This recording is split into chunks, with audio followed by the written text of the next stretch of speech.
तुळशी धरण प्रकल्पाचा बीड बंधारा हा कोल्हापूर गगनबावडा आणि राधानगरीकडे जाणारा मुख्य मार्ग असून दळणवळणासाठी महत्त्वपूर्ण असा आहे.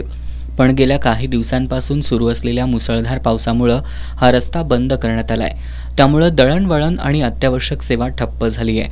याची दखल घेऊन बीड ग्रामस्थांनी आज सकाळपासून अत्यावश्यक सेवेसाठी लाकडी बोट सुरू केली आहे. या बोटीचं पूजन स्थानिक ग्रामस्थांच्या वतीनं करण्यात आलं. लाकडी बोट चालवण्याची वडिलोपार्जित चालत आलेली परंपरा आजही तितक्याच नेटानं इथले आंबी कुटुंबातील सर्व सदस्य करतायत.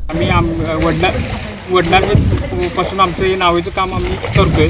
आमच्या आजोबांपासून पंजोबांपासून आम्ही महापुरामध्ये इमर्जन्सीसाठी आम्ही नाव घालतोय. एखादं पेशंट किंवा स्नेक बाईट वगैरे असतील तर आम्ही या समाजसेवा म्हणून आम्ही ही परंपरा चालत आलेली आहे. याच्या अगोदर आजोबा होते किंवा पंजोबा होते त्यावेळी लोक भात स्वरूपात आम्हाला मदत करत होती. सध्या आम्ही समाजसेवा म्हणून किंवा इमर्जन्सीसाठी पेशंट वगैरे असेल तर आम्ही आमच्या आंबी परिवार किंवा गावातली जी युवक असतील तर आम्ही इमर्जन्सीसाठी आम्ही नाव कंटिन्यू ठेवलेली आहे आणि इथून पुढे पण कंटिन्यू राहील. अत्यावश्यकमध्ये काय असतील इमर्जन्सीमध्ये रात्रीच्या वेळी वगैरे तर आम्ही नाव घालू. या बोटीमुळे जवळपास 80 ते 90 किलोमीटरचं अंतर वाचणार आहे.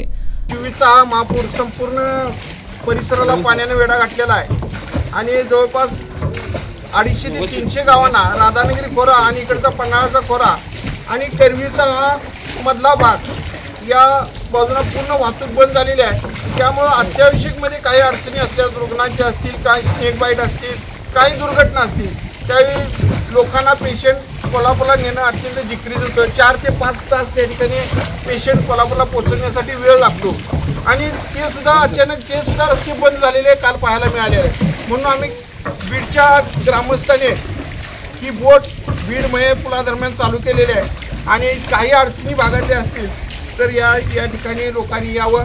आपल्याला पलीकडं सुखरूप पोचवायचं या ठिकाणी नियोजन असणार आहे.